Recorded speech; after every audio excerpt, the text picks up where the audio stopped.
this discussion with Professor Saul Newman from Goldsmiths, London. Professor Newman is an expert in post-anarchism, political theology, and radical politics, and an array of other thematic areas, and we're overjoyed to have him here. Thank you very much for your presence and this opportunity, Professor Newman.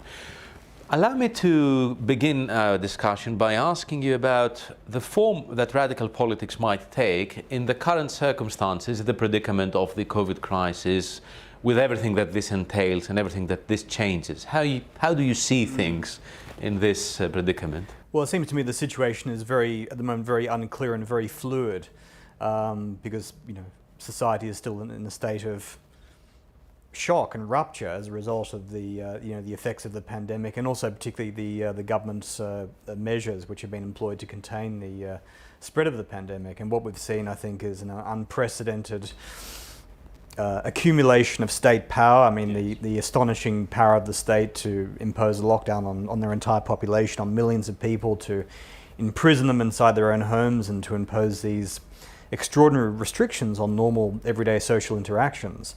And I think, it's hard to gauge what the long-term political consequences of these kinds of measures will be, whether they'll become a permanent feature of contemporary democracies, whether democracies will blur into some kind of authoritarian systems, for instance, whether that kind of distinction between democracy and authoritarianism will become permanently indistinct, permanently blurred. But one of the hopeful signs, of course, is that radical political movements are still very much present, and I think in some ways have actually become more active. So we've seen, for instance, the protests around the world against police violence in the United States and against systemic racism. We've seen Black Lives Matter. We've seen the revolution in Belarus. So I think one of the hopeful signs is that, despite all of these repressive measures which have been employed by the state, that people are still prepared to mobilize, to go out into the streets, to protest, to riot in some cases. So people have not been deterred by, either by the threat of the virus or the sort of the measures of control which have been employed by the state. And I think it's a very hopeful sign. But in terms of the long-term consequences, it's very unclear. I think only time will tell. One of my hopes is that we will move into a different kind of economy, a different society, which might be more sort of ecologically sustainable, for instance. But my fear, of course, is that things will kind of go back to normal, only worse, in terms of how the economy is structured and so on. In view of the very power that the state has amassed during those times, the question is there an element in political mobilization that requires physical presence? I mean, social distancing, lockdowns, curfews and all that, obviously disallow, make the option of a crowd on the streets protesting, for example, impossible. Is a digitization of political mobilization possible or desirable? Is it something that, in this direction, poses a problem for political mobilization and radical politics? But you see, the interesting thing is that people are still gathering physically, and in some ways, they're wearing masks and they're taking the basic precautions, but people are still prepared to gather en masse. And I think that's very important, actually, for radical politics. I don't think that some kind of digital mobilization can replace bodies in the street or bodies in public places. One of the problems, as I see it, is the increasing virtualization of our lives in the digital space. And this is something which has been accelerated, of course, in the current crisis, where everyone is working from home and having Zoom conferences and Zoom meetings and so on. And there's something very alienating about this, it seems to me, and very politically disabling. I don't think you will ever replace the interactions which can only really take place in a kind of physical proximity. Yes. No. Yeah. So, I know there's been a lot of talk about how the digital revolution has kind of created new new forms of political communication. But it seems to me that you still need bodies in the street. There's still a room, or a very important space for protests and for mass mobilizations. And if you look at recent, or relatively recent, like Occupy Wall Street, for instance. I mean, the whole idea of people gathering en masse and holding open-air meetings and communicating in close physical proximity was actually very, very central to those kinds of movements. You won't replace that simply through virtual communication, and nor should you. From your point of view, what is this vital element in the physical presence? Because the counter-argument would be, no, that's a technophobic critique. Technology will grant us with immense possibilities that were not the case previously, etc. So being critical towards this development or towards parts of these developments would be problematic. But what would be that element which is irreplaceable in the physical space? Well, I mean, there's two parts to this. I mean, I think technology is a double-edged sword in a way. I mean, yes, it facilitates political communication, but at the same time, it's a kind of a trap, isn't it? I mean, the way in which we're increasingly reliant upon social media, for instance, to communicate with others. I mean, for instance, the way in which our data is harvested, and the way in which it becomes a tool of surveillance. So it seems to me that we need to find ways of escaping this kind of digital panopticon, if you like, through once again through physical mobilizations.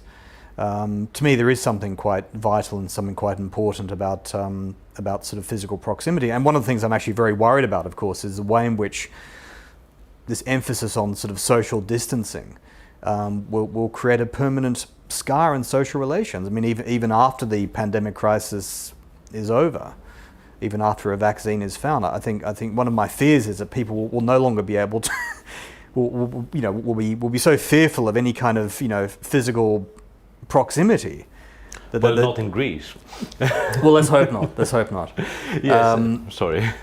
So yeah, I mean, it seems to me that that's still a very important part of kind of political engagement. Actually, perhaps there's something to do with the taking a kind of a risk physically, putting one's body on the line. I mean, encountering the possibility, at least, of police violence. I mean, there's something symbolically important, it seems to me, about people mobilizing physically.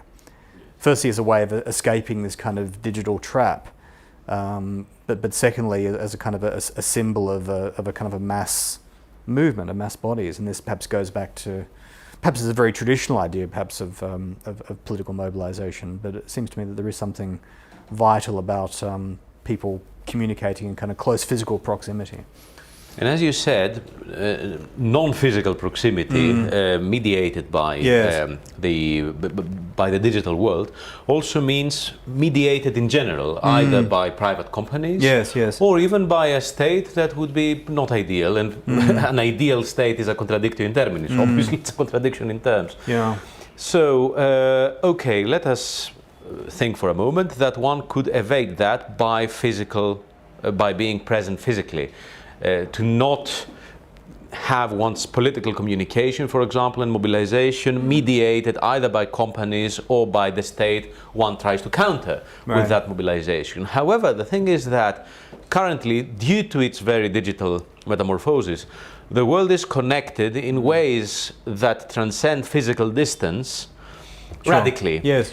So a mobilization that would try to evade the mediation of the internet, etc., would be limited to physical distances, to spaces that are more and more irrelevant, the small scale. Yes. Or could that be turned into an asset? The very fact that the small scale is the locus of the political mobilization. I think you need both. Yes. That'd be my point. I mean, I'm not suggesting that internet-based communication technologies are not a very important tool of organization and mobilization. but I think that it needs to be accompanied, it seems to me, by mass mobilizations in the street. So I think you need both. I mean, and this is a way, I think, to create a movement or a series of movements which are both localized but also transnational and transcend national borders and boundaries and so on. Can we conceive of a digital network that would be mediated neither by the state nor by private companies? How would that look like? An alternative Facebook, perhaps, that kind of thing. Yes. By whom? Yes, well, no, well, that's right. I mean, but I think there have been some experiments with alternative models of sort of social networks, but yeah, still owned by somebody. That's still, well, that's right. Yeah, yeah. But I mean, you know, this was part of the kind of the utopianism of the early theorists of the internet, wasn't it? It was going to create a kind of a horizontal space, but of course, what we've found is a massive kind of hierarchicization of power. Of course, you know, with the big Silicon Valley companies who control data, and you know, which are really the kind of the power brokers behind the scenes, if you like. This is where power in our contemporary societies lies. It's not with politicians and elected officials. It's with big data companies, who increasingly control our lives and our interactions, and track our movements and our preferences, and this is the problem. I mean, that power has become much more centralized, I think, in the internet space and digital space. Well, these are preoccupations that guide us in the Center for Post-Capitalist Civilization, in the sense that the current predicament cannot anymore be properly described as capitalism, either due to the disjunction of the financialization with reality, from reality, but also due to the very weird directions that power online is acquiring, and the impulse to think of alternatives to this, etc. But a wider question, how do you see this whole transitional period that we are in right now? Yeah, so I think you're right. I mean, I think we can no longer really talk about neoliberal capitalism in the same way, perhaps, as we were doing before. And I think it's an increasingly contested discourse, isn't it? I mean, so for instance, we have governments around the world spending billions and trillions of dollars on propping up the economy. I mean, you know, they've gone back to some kind of traditional Keynesianism where they're just throwing vast sums of money at, you know, paying people salaries, for instance, and you know, I mean, I heard recently that the deficit in the United Kingdom, where I'm from, is now £2 trillion, which is it's the biggest budget deficit in UK history. So, and this obviously goes against the traditional model of sort of neoliberal economics in a big way. Also, of course, we have the ecological question, whether, and I think in a way the virus is kind of a symbol of the looming ecological crisis, and the need for the economy to sort of transform into a more ecologically sustainable model. Whether it can, or whether there's enough political will behind that is perhaps a different question.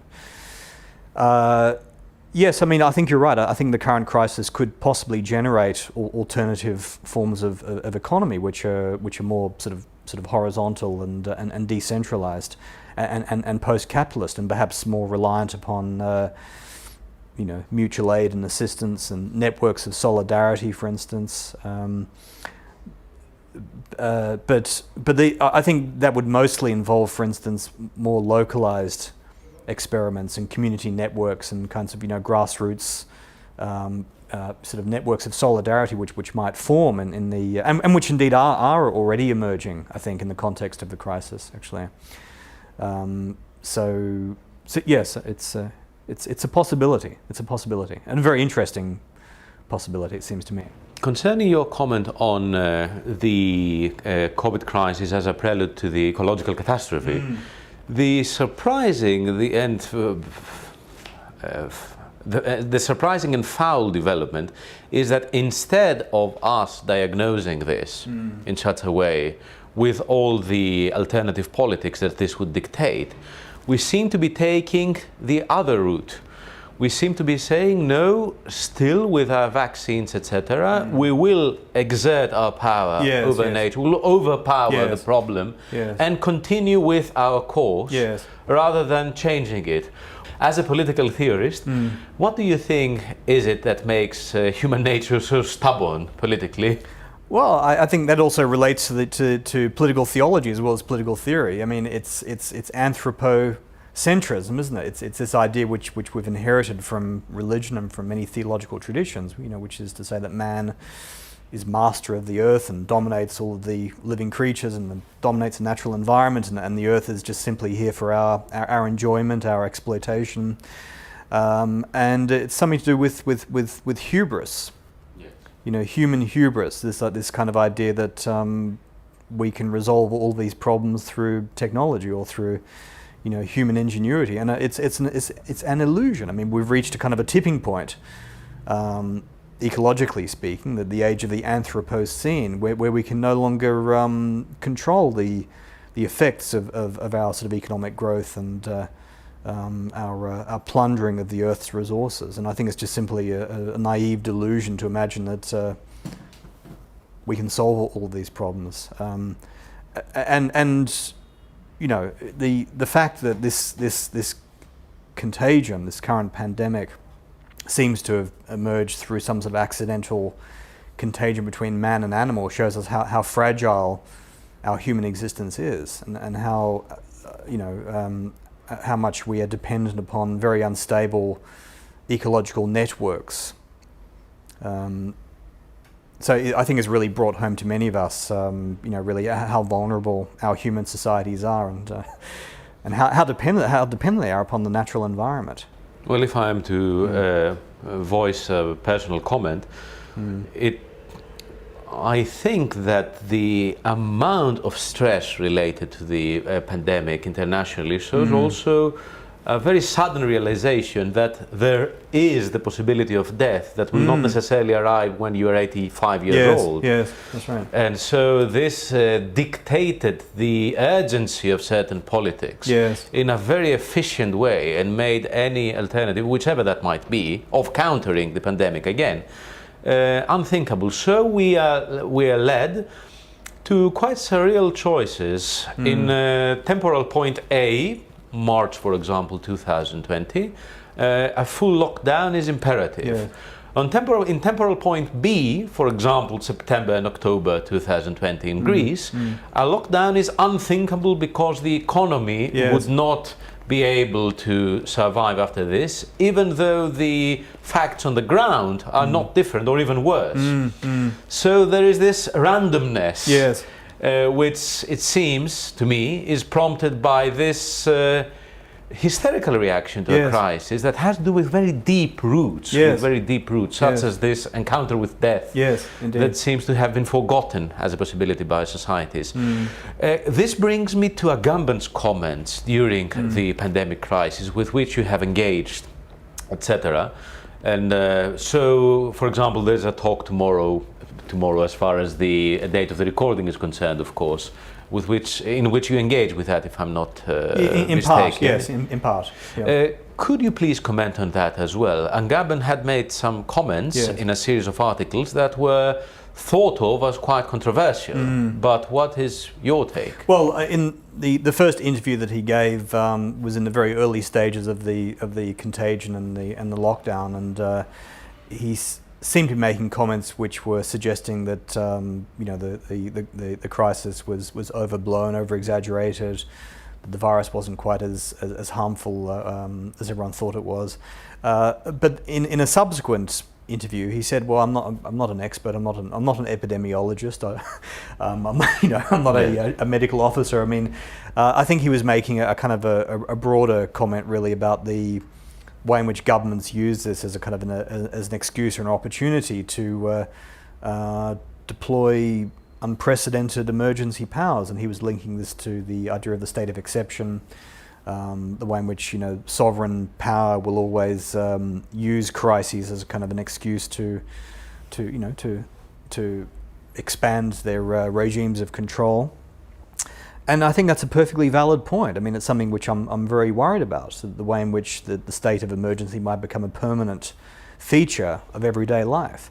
And also the way in which people will accept this, you know, without much protest or much resistance. People will just accept, well, you know, we need to go back into our houses again and lock everything up and lock ourselves up.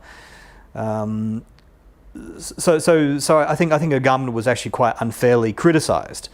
You know, he was talking about the way in which this fear of mortality, this fear of death, and this what do you call, like a biopolitical imperative, that, you know, you have to somehow preserve biological life at all costs. That, you know, that the preservation of simple physical biological life is somehow the most important political element or the most important political objective, leads to, he would say, a sacrifice of freedom, a sacrifice of the other things which actually make life worth living. Important and worth living. Exactly. Yeah.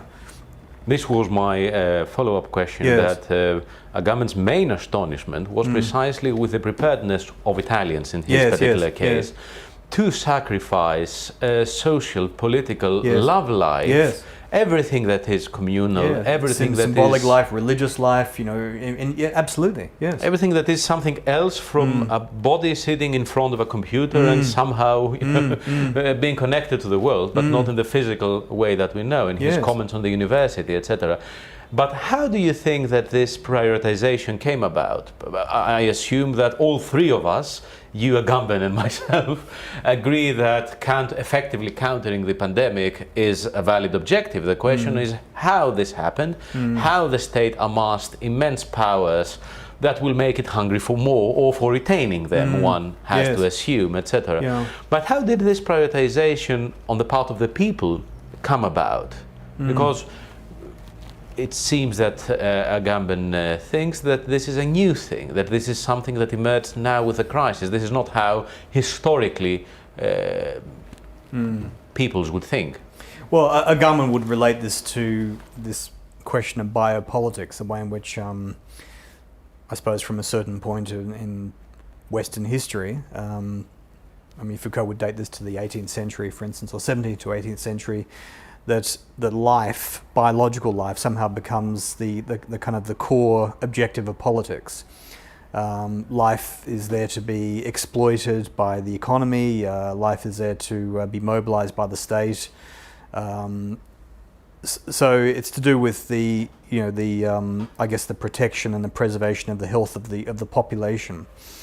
But unfortunately, this becomes increasingly a life which is stripped of any kind of symbolic value. It's simply this idea of being alive in a kind of a biological sense. So biology becomes the kind of the central calculation of the politics of the state. Well, of course, for Agamben, it's he takes it all back to the ancient Greeks, of course, and the Romans and so on. But I mean, it's what he called biopolitics, the sort of the biologicization of political life, and it's something which we've all bought into, right? I mean, we all expect to live long and healthy lives. We all expect our life to be sort of extended, beyond the limits which were previously thought unthinkable by previous generations or in previous periods of history. I would like your comment on a certain impasse that concerns particularly the left. Anarchist politics would not expect something from the state in order for this to be a proper question in that context. On the one hand, biopolitics is a foul word, an expletive in the left. Obviously, it's always meant in a negative, with a negative connotation.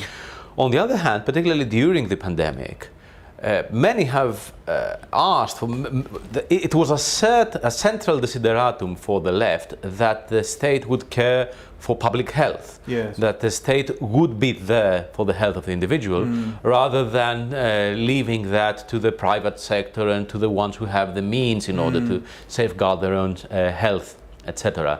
So we have here two antithetical positions. On the one hand, I'm oversimplifying, of course, by saying the left, but still, the left sees something inherently evil in biopolitics. On the other hand, the left asks for the state to provide and to safeguard the health of the individual as a main, and actually this is a very central part of its identity. So how about this impasse? How about this dead end?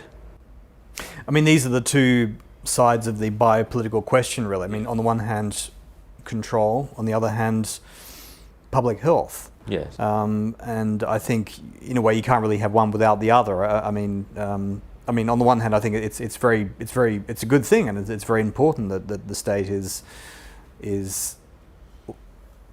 attempting to protect public health rather than simply relying upon the private sector and pouring in vast sums of money. On the other hand, we always need to be conscious, I think, of the consequences of that in terms of the extension of state control over everyday life. Perhaps you can't really have one without the other. I'm not sure. And we saw during the pandemic how on steroids this can this can turn out. Yes. Might I ask you about your perhaps main expertise, post-anarchism? The dreaded question that any expert fears is, what is your expertise? Explain to us what post-anarchism is. Right. But I'm terribly sorry for posing this question to you. Yes. Because our viewers might not be familiar with the notion. Of course. And what puts the post in post-anarchism?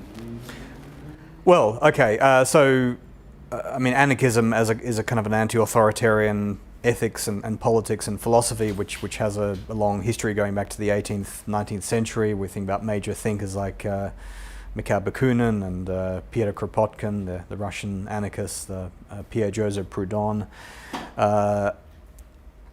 My theory of post-anarchism is an attempt to update anarchist philosophy to make it more relevant to the 21st century. Post really implies post-structuralism rather than somehow suggesting anarchism has been superseded. So it's really an attempt to kind of think about what anarchism and what radical politics might mean in the period of post-modernity or late modernity. Whether, for instance, the concept of the revolution with a capital R still has any meaning. What does revolution mean today? For Bakunin, it meant smashing the state. For Marx, it meant the working class taking over the state, for Lenin, it meant the vanguard party taking over the state. Does the state still exist as a kind of a centralized political structure in the same way in which it did, back in the 19th and early parts of the 20th century, for instance? I don't think so. I think power today is much more invisible. It's much more networked. So we need to perhaps rethink what the idea of revolution means. Anarchism also had a particular view of human nature. Human nature was seen to be benign, naturally cooperative, naturally sociable. Are those assumptions still true? Were they ever true? I'm not quite so sure. So post-anarchism is really an attempt to kind of rethink some of the central aspects of anarchist theory through the lens of thinkers like Foucault and Derrida and Deleuze and Lacanian psychoanalysis, for instance, and to try to, in a way, make it more relevant to contemporary struggles, which tend to be, in a way, more localized, more around specific issues, no longer based upon the proletariat or the working class, as in the sort of the classical revolutionary discourse. And so we find a whole series of struggles, don't we, around the environment, around around identity, and struggles which take place at a more localized, perhaps community-based level, contesting particular relations of power or particular relations of domination, rather than thinking about politics as a kind of a grand, totalizing, revolutionary event. So perhaps it's a rather convoluted definition of post-anarchism, which I've just given you, but... No, I'd very much like to ask you about the particular forms that radical politics would take in a post-anarchist setting, in a post-anarchist context. I mean, for me, the main element here is the idea of autonomy, the project of creating autonomous communities in the present moment, rather than waiting for the grand apocalyptic revolutionary event. I mean, in a way, anarchists have often stressed the importance of localized experiments, whether they're in squats or communes or I mean, the forms of the social centers you have in Exarchia, for instance, like Nosotros. All of these are kinds of experiments in autonomous anarchist politics where the project is to develop alternative relations between participants.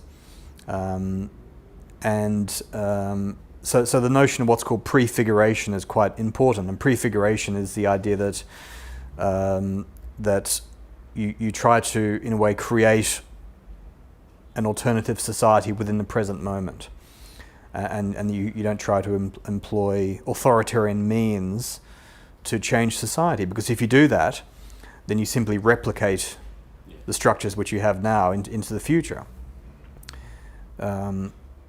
So yeah, I think it's about experimentation and creating alternative relationships in the present moment.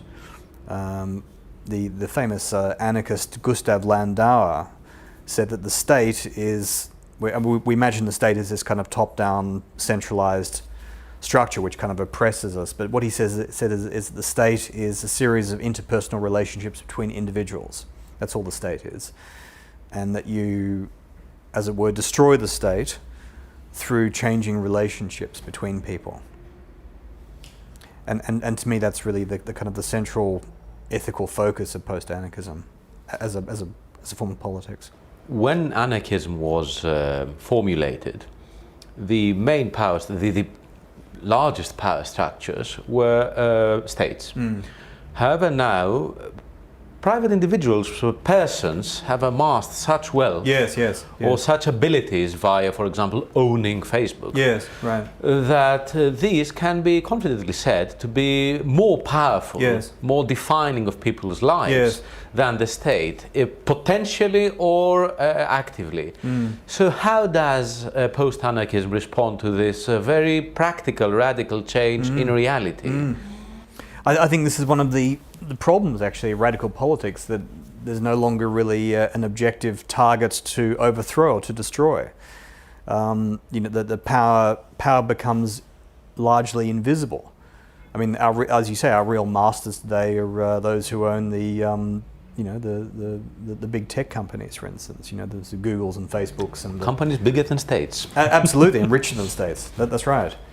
So, I mean, there are real masters, and it's not the Donald Trumps of the world. I mean, this is just a kind of a spectacle of power, isn't it? I mean, real power is behind the scenes, and it really depends on who controls information, who controls the flows of data.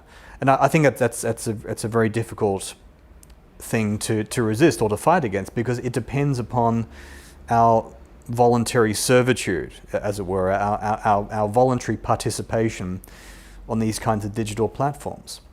Every time we go onto Facebook, we're making money for Mark Zuckerberg, and we become the marketing product, of course, of these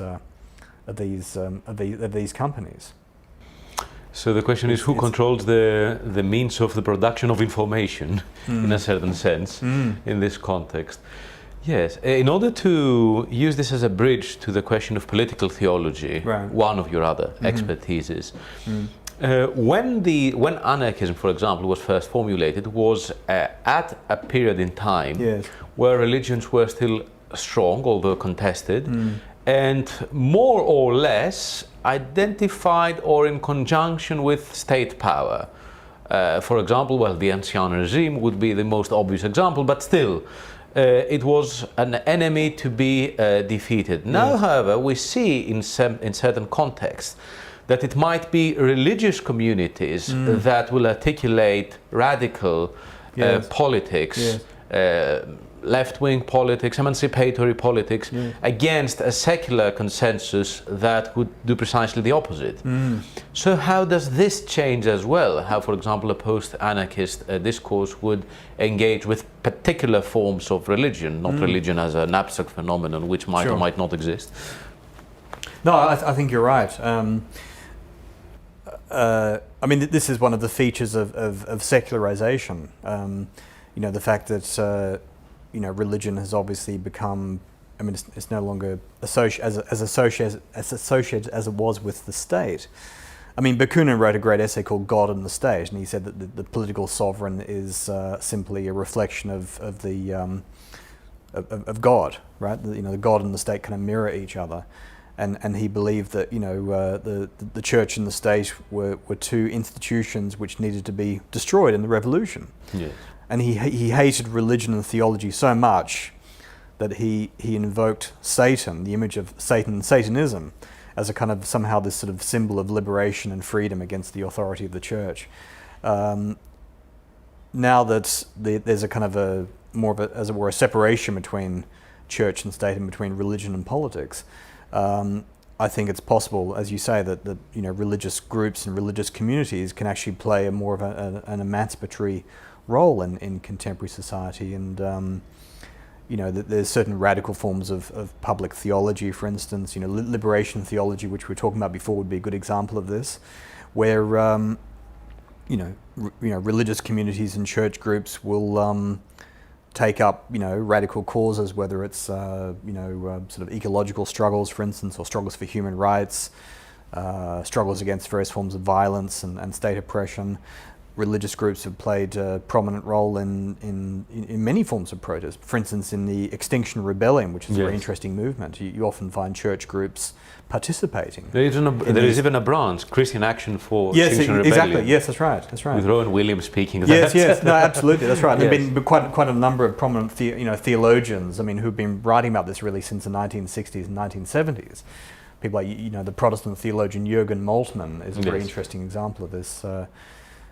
And of course, there's also a tradition of what's called Christian anarchism, which is quite interesting. So Christian anarchists will, take the most sort of radical interpretation of the scriptures, and particularly the Sermon on the Mount, which was all about, in a way, equality and, in a way, resisting the state through the development of alternative communities which are outside of the state.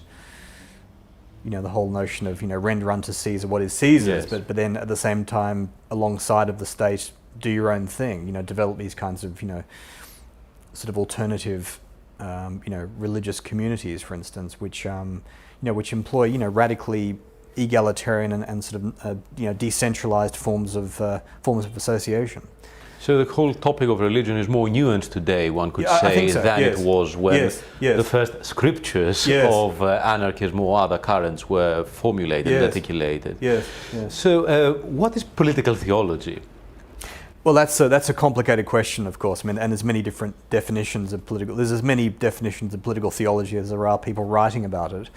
I have written a book on political theology, as you know, and it starts with Carl Schmitt's understanding, which is to say that modern institutions like the sovereign state are kind of based upon a secularization of theological concepts such as God and the miracle, right? So what he argued was that with the collapse of the theological world in the 16th century, that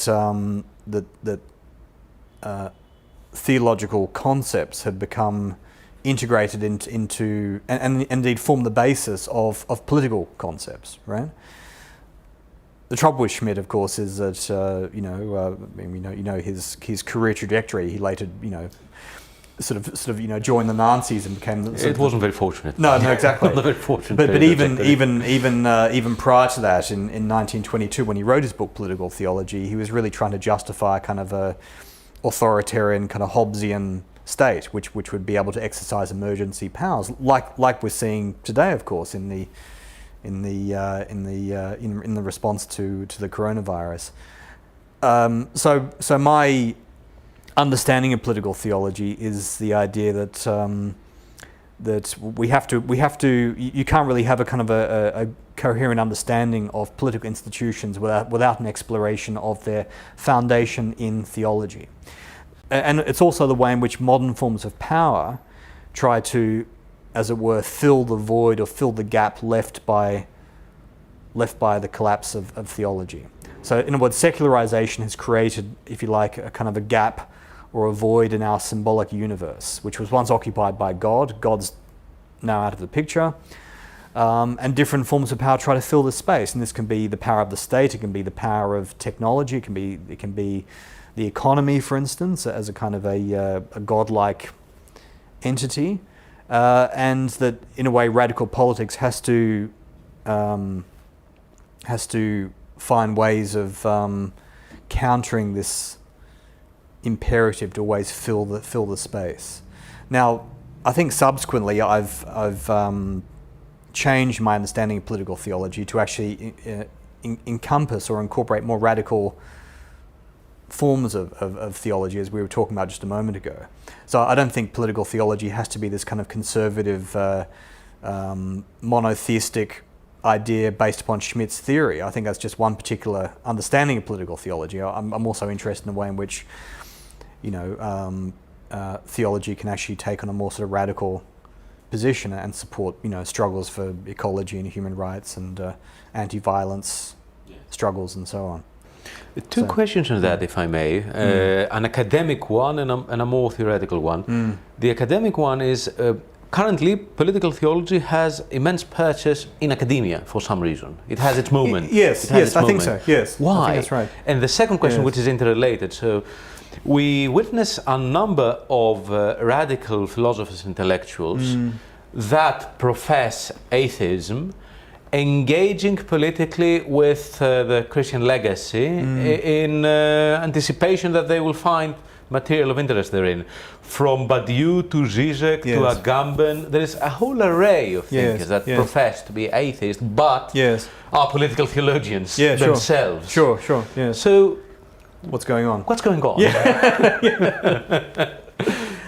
Well, I mean, there's what we can call Christian atheism, if you like, and that this sort of goes back to the death of God theology. So people like Altaiser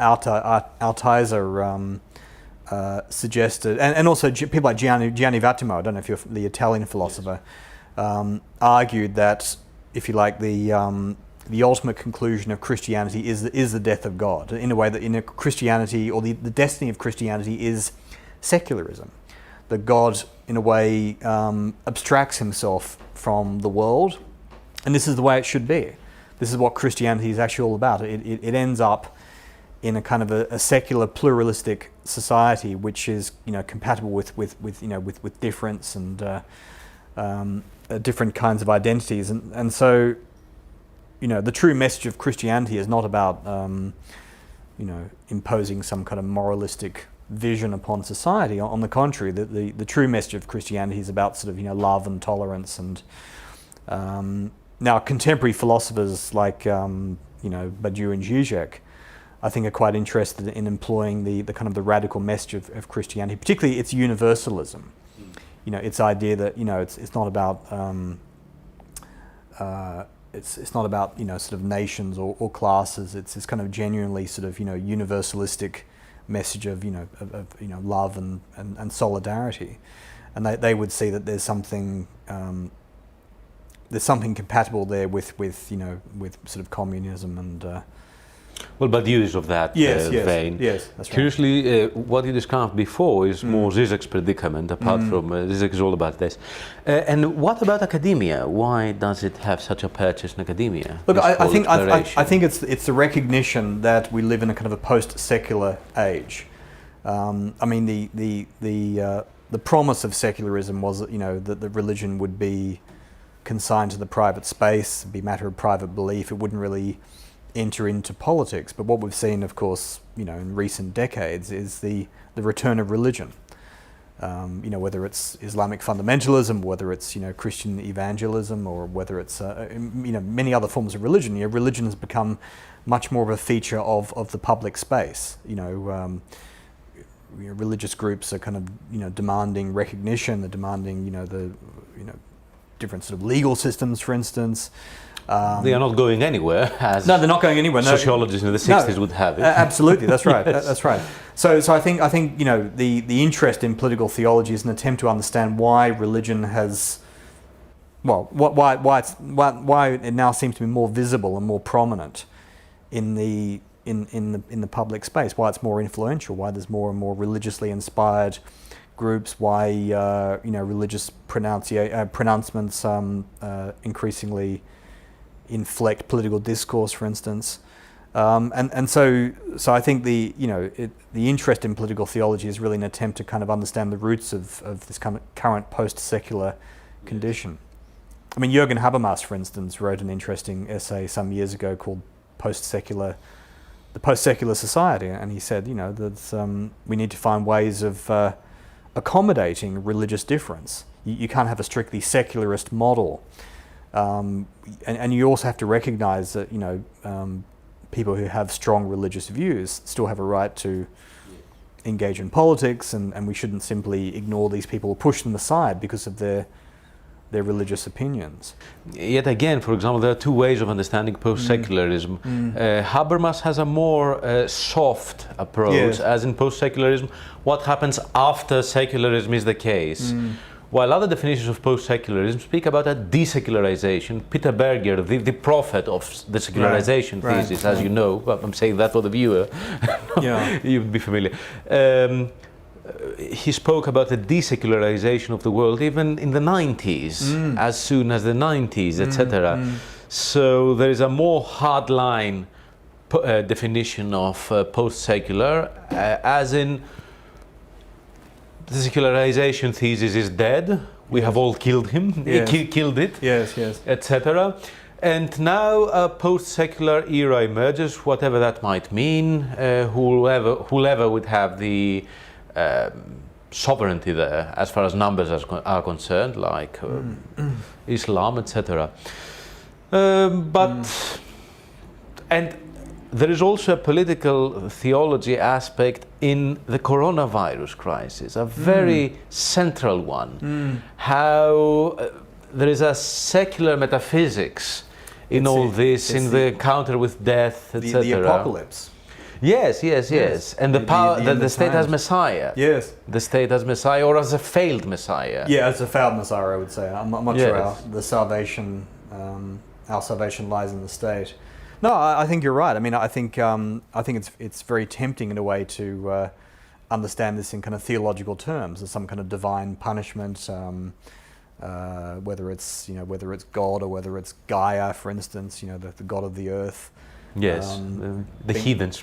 That's right. Maybe we're being punished for our hubris and our arrogance, and being reminded, I think in a very important way, being reminded of human finitude, human limits, human mortality. Please. No, I was going to say. I mean, I think the narrative of the apocalypse and the end of time and the end of days is very, very present right now. Actually. Yes. We hope that the world will not indeed end. No. May I ask you for your concluding thoughts on radical politics, the climate crisis, and the internet and sovereignty and authority and power and emancipation? Well, the last question was a bit convoluted, but the relationship lots of questions of the internet and the digitalization of everything with the question of power and emancipation. Right. Well. Gosh, I mean, sorry. No. I profusely apologize. No, I mean okay. So we're seeing many. Summing up, we're seeing many conflicting and contradictory developments. We're seeing the accumulation of political power, I think, in the hands of the sovereign state. We're also seeing the accumulation of power by digital platforms like Zoom, for instance. Apparently, Zoom profits have gone up by 300%. In recent times, so the market capitalization of these kinds of companies, I think, is sort of testament to the way in which our lives have become increasingly virtualized, and this, this kind of virtual existence has just become totally accelerated now in the past few months, right? I mean, people are just, the way in which people are working from home and sort of holding endless and often pointless meetings and conferences on Zoom, and I think it's a very worrying development. On the other hand, as I was saying before, I mean, one of the things which really gives me hope is the way in which people are still prepared to engage in politics of protest and resistance and civil disobedience, despite all of these these measures, and it's almost like a kind of a reaction against the virtualization of life, isn't it? Against a certain direction in the Yes. virtualization of Yes. life, because an emancipatory potential could be found therein as well, and they understand I think it. so. Yes, and as I They're was not saying, anti-technological. no, that's true. Yes. That's true, and I think they obviously employed both. You know, and the digital technology is very important as a tool, as I said, of communication and mobilization and so on. But it can't replace mass gatherings, I don't think, of various kinds. And a concluding comment on politics and climate change? Well, this is the looming political question. This is the political horizon of our times, isn't it? I mean, The elephant in the room, as they say. well, indeed, yeah. You know, and I think the current emergency has really just given us a little glimpse of what life can be like and how life can be disrupted by you know, major ecological catastrophes. You know, you have wildfires burning in the Arctic. I mean, the water's just being destroyed around the rise, and I think we're really at a kind of a tipping point, ecologically speaking. So it seems to me that if there is some kind of collective vision possible today, and it's hard to define one, but if there is, it has to be around struggles around ecology and around you know, climate change and resisting climate change as much as we can, you know. Yeah, and this would be, you know, obviously involve moves towards, you know, decarbonisation and but also going beyond this. I mean, in a way, radically changing the way in which we live. Well, there are competing proposals of Green New Deals, in the plural, yes. but they still have failed to occupy central stage in politics, Yes. because there is still the sentiment that all this is secondary, it's not the danger is not imminent, or for some conspiracy theories it's not real, etc. Yes. But solutions have been proposed, a number of them, alternative solutions, but it seems that the public, shepherded by power, is not ready as of yet for that. Let's see. Professor Saul Newman, thank you very much for this discussion. You're quite welcome. It was immensely illuminating. Thank you. Yeah. Thank you very much for watching the discussion, and see you soon, hopefully.